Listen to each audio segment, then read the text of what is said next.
good morning. And syempre, first day natin sa trabaho ngayon. And this is it guys, no? Yeah, isasolid na natin itong Volkswagen.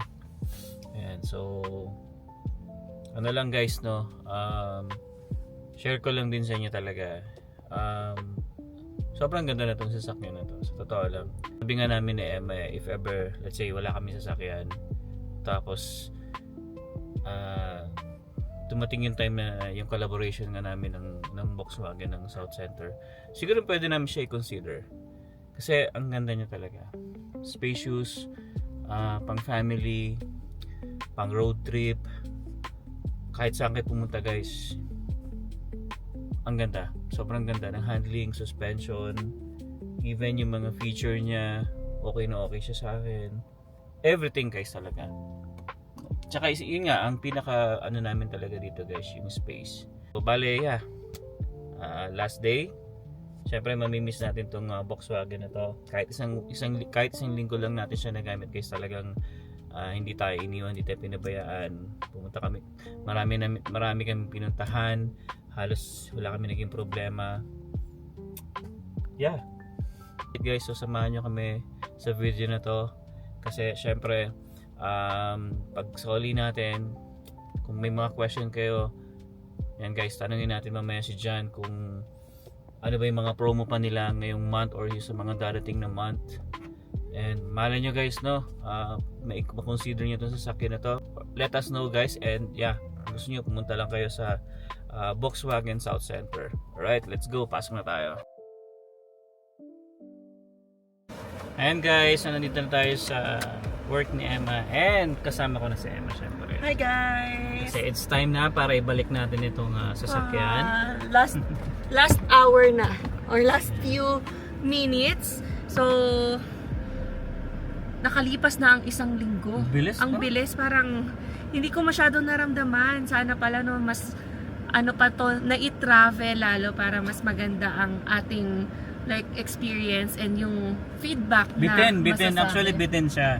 Parang gusto ng iuwi at hindi na ibalik. Hindi kasi yung yung pagre-review, hindi ko masyadong talagang na-review ng buo. Yes. Kasi nga wala sobrang busy din sa work, tapos nag-camping nga kami. Yeah, so yun lang yung mahabang biyahe namin kung napanood nyo. Yun na yung sa Kananaskis, which is nasa 1 hour above yung travel. So at least, diba, na-experience din natin somehow ang Volkswagen, and this is yung kanilang napakabagong model na Atlas. Alright, so ngayon, and aside from that, syempre nakalungkot na, ile-let go na natin to.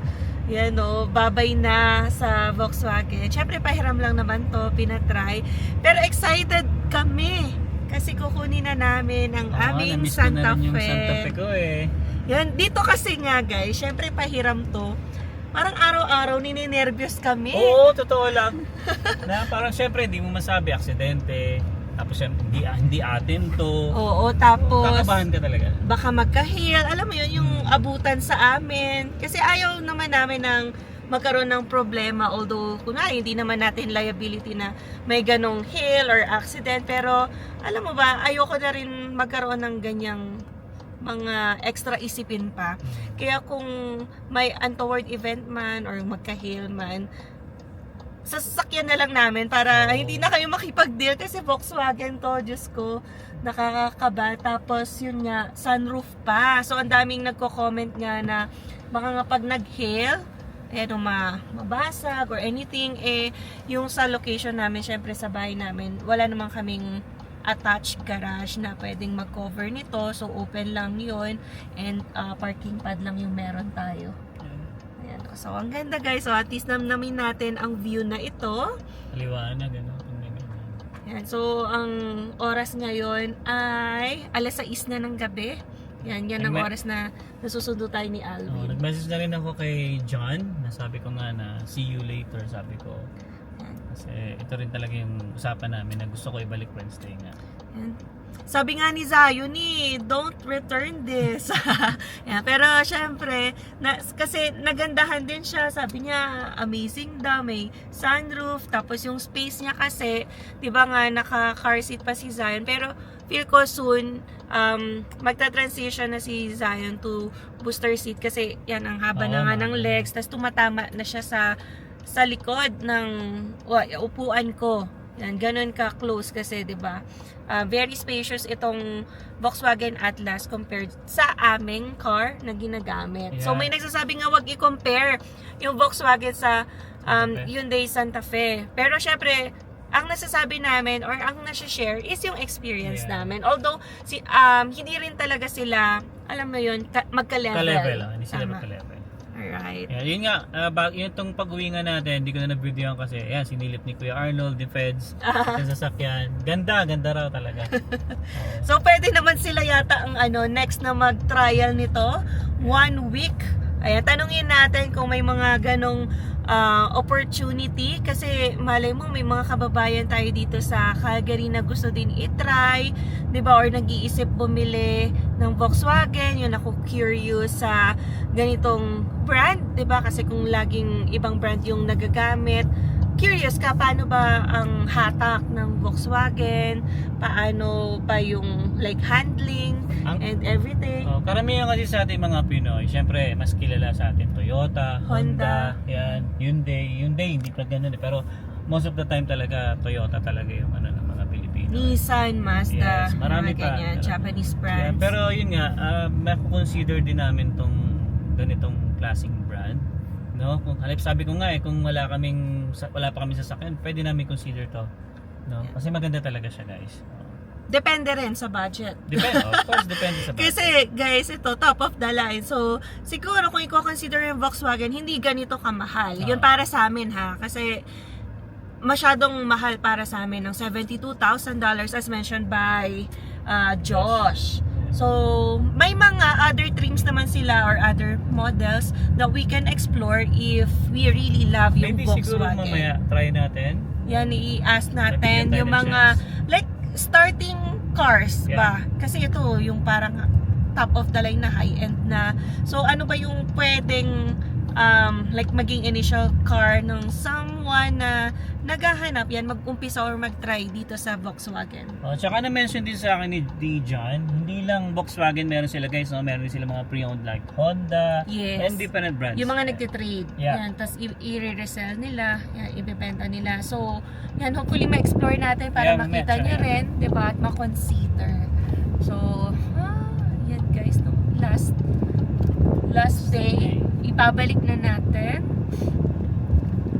Grabe guys, amoy ko pa rin na bagong-bago itong sasakyan. Kada bukas ko ng pinto, amoy bago pa rin. Yan din nila, Kuya Arnold kayo tsaka ni Pets. Bagong-bago yung amoy. Oo, kasi pagbukas mo pa lang din, ayan alam mo na ay hindi pa to na lalas pa, ganyan. Kakalabas pa lang to ng dealership. Ayan. So, ilan na ba ang odo nito?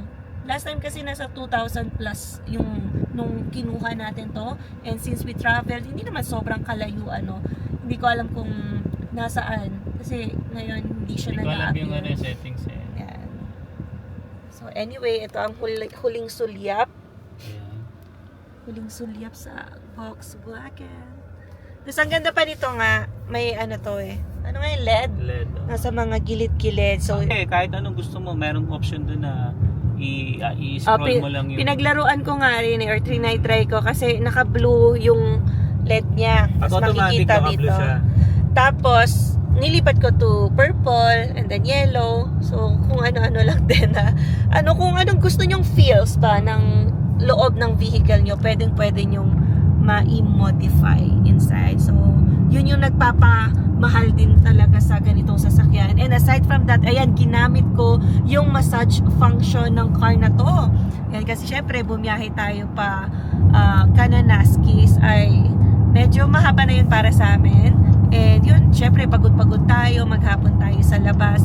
So, nung pauwi, yan, na-relax tayo dahil na-massage tayo habang nakaupo lang dito ng ating sasakyan, yan, ating inuupuan. So, Volkswagen, dalawa yung merong massage function. So sa likod naman ay wala. Yan. Pero okay na rin yun kasi usually naman talaga yung mga gumagamit ay nandito sa harap. Yan. So alright guys, so biyahe muna tayo and yan, pakita natin ulit ang dealership ng Volkswagen South Center branch. Dito na tayo guys sa Volkswagen South Center. Nakita ko na yung sasakyan. Ang linis.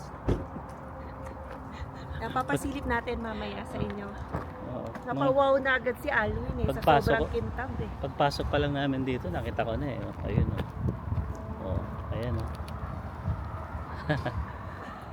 Ayan, so hanapin natin si John. I hope nandito si John. Ito guys oh. Volkswagen Tiguan. Yan ito. Ito parang ano to, parang ka-level ng mga Tucson. Ganda rin ang loob oh. Ganda.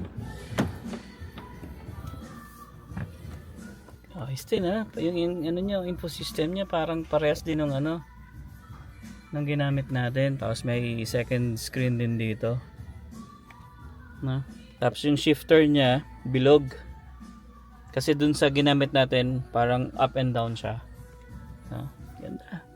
Oh, ano rin pala to oh. Panoramic din pala to. Panoramic sunroof. Yeah. Nice. Puta na. Naka-ID pa pala ako. Anong Tagalog ng Naka-ID. hide and seek? Tago-taguan. Tiguan. Wale. Tiguan. Nakalimutan ko, may ID pa pala ako. Ayan. Ito, anong model to, baby? Check natin. Ah, ito yung black niya. Oh. Oo nga, no. Pero parang iba. Ito yung 7-seater nila. Ito. Oh. 7-seater. Ito yung 7-seater nila, guys. Pinahiram sa amin 5-seater. Five. Tingnan mo yun, no? Diba yung board niya? Ang ganda ng ano niya rin, no? Parang wood style yung kanyang dito sa dashboard nyo. Ayan, no? Ganda ng loob. Nice. Hi! Nice to see you again. Alright guys, so wala pala si John dito. So again, nandito si Josh. Hello. Yan. May fans ka na, George. Where's that? Oo nga. May mga commenters. Yes. Wanting to say hi to you. Yeah, I haven't had the chance to see the video yet, but Yeah. yeah. Actually, funny enough, one of my old coworkers saw the video, Really? so I think I might be seeing him soon, which is good. But yeah, car's all ready. Wow. For you. Linis oh, guys. Thank you so much. Oh, let me turn here. Ganda naman. Bumalik yung pagkaputi ng sasakyan ko ah. Yes. Woo! Wow. Nice. Na-miss ko ang sasakyan ko. Pati yung mga ano ko dito malinis. Wow. Oh, coins ko nandyan pa ah. Wow. Nice. Thank you so much. Yeah, Galing. it was good. Yeah, it was good. So Yeah. he's asking like, saan daw dinala yung car? Ah, Like I said that the farthest that we went Forget was Me Not. Forget Me Yeah, it's yeah. only forget me I not. think I've been there once. Yeah, just once. You Yeah. can fit all the stuff in the car, which was good. Yeah. More Spacious. than- Yeah. Yeah, that's Yeah, good. Yeah, very ay perfect. giget ko pa pala yung ano, yung mga gamit ko sa The kabila. car seats. Yeah. But yeah, so transfer natin and then we'll Yeah. do closing. All right. Here you go. Ibabalik na natin guys si Atlas. So again, Josh, thank you for assisting us. Thank you for allowing us to experience yung Volkswagen Atlas. And again, Josh, any ano pa ba mga sasakyan na pwede niyo? Any promotions that Any you could promotion? mention to our Yeah, kababayans? Of course. Not only do we have the VWs here, we have over 600 vehicles that we can Mhm. sell. Like for example, my coworker, he's looking at a truck, Mhm. right? So we have Fords, we have Hondas, we have literally whatever brand that you can Alright. think of. And for our VWs, as I mentioned, we have tons of fantastic promos, like 0% on every single one of our models. Even some of our maintenance is included in there as well, so you don't have to pay out of pocket for that. But yeah, whatever you need, Yeah. like we have. Just call him. Josh, I have a question. Because nabasa namin sa mga comment, Mhm. for the maintenance, how is it? That's good. Yeah. Is it how- difficult is to it, own a expensive or Volkswagen what? car? So that's actually one of the biggest misconceptions about German vehicles. With VWs, we're actually the second cheapest over a 6-year term in terms Oh. of maintenance. Mhm. Just because, for example, with VWs, you don't even have to do an oil change like every 8,000 like most brands do. Factory required services are every 15,000. 15,000. So, like, once a Yeah, year. Really? Right? And for parts, Yeah, for the parts, yeah, Before- especially for the parts. they were harder to access, pero now we have spots everywhere that we can get from. They're Mhm. not too hard to get, and they're not as expensive as most people think. And it's Wow. good. I drive a VW every day, and Oh, nice. Yeah. Based from your own experience. Exactly, Yeah, yeah. Kasi exactly. maraming nagsasabi nga na mahal nga daw ang maintenance, parts, ang problema sa dahil nga So- Europe siya. yeah, exactly. And that's like one of the big things. As I mentioned before, my parents were surprised that I chose VW, not one of the usual brands like Honda, Yes. Yeah, Toyota. But I've owned a VW for years and years now, Yes. and it hasn't given me problems, right? Right. So if you have any questions or would like to be free of those misconceptions, just talk to Josh Yeah. and he will walk you through whatever you need like regarding the Volkswagen cars. For the Yeah, test drive naman, is there any day or available naman yung Call me Or- or just come in, Like right? If any of you guys want to come in for a test drive on any unit, for example, as I mentioned, I had over 600 vehicles. If you look on what's called Calgary Megalot, which is all of our pre-owned vehicles, and you want to test drive one of those, just let me know, right? I don't know how I'm gonna plug that. Okay, this is the last question. Amazing Yeah, yeah. offer. Any website or page, Facebook page do you have? Like I or do. contact number. Yeah. I do. I have an Instagram. It's at Josiah Wheels. So that you can DM me directly, and I have a Calendly where you can book a test drive. Perfect. Or if you just even want to inquire and just have questions for me, feel free to reach out on there. I'm always on my phone. That's why my mom's always mad at me. But, yeah. But you're working Yeah, actually. exactly. You're not just So- like scrolling down like in the social media. Exactly. But yeah, So that's the easiest way to contact me. perfect. Sa may mga fans kay Josh, ha? Ah, Ang yeah. dami nagko-comment kasi sa'yo, eh. I have to see him. Yeah, o magpakita daw kayo. Like, Ah. curious siya sa mga fans na nagko-comment sa ating channel. Yes. Wow. And again, South Center, maraming salamat Volkswagen South Center. Shout out. Especially Josh, And John, and MJ. MJ, thank you so Thank much. you so much. Sobrang saya ng experience. Kahit Yeah, 1 iba. week lang yan, grabe bitin yon. Sabi nga Sabi ni mo nga, Josh, bitin eh. hindi masyado daw nagamit yung car. Yeah. Yan o. Hindi namin na car wash yan, pero mukhang bagong-bago pa rin. And amoy bagong-bago pa rin. Yeah. Josh, again, thank you so much. Thank you so much. Salamat Thank you, po. thank you. Salamat sa experience na binigay mo sa amin. And aside from that, thank you for taking care of our Oh, car. syempre. Yes. And sa pagpapaganda pa ng car, yan. Kintab na ulit ng sasakyan ko. Yan, explore natin sa susunod. Yes. Alright guys, so again, thank you. Thank you so much. See you again. Sige po. So yan guys, no, gamit na natin ulit ang Santa Fe. Grabe na nibago ko kasi syempre lumiit, compact. So iba talaga yung pagka-spacious ng Volkswagen Atlas. So ngayon, sabi ko, parang yung upuan ko, alam mo yon, tight na.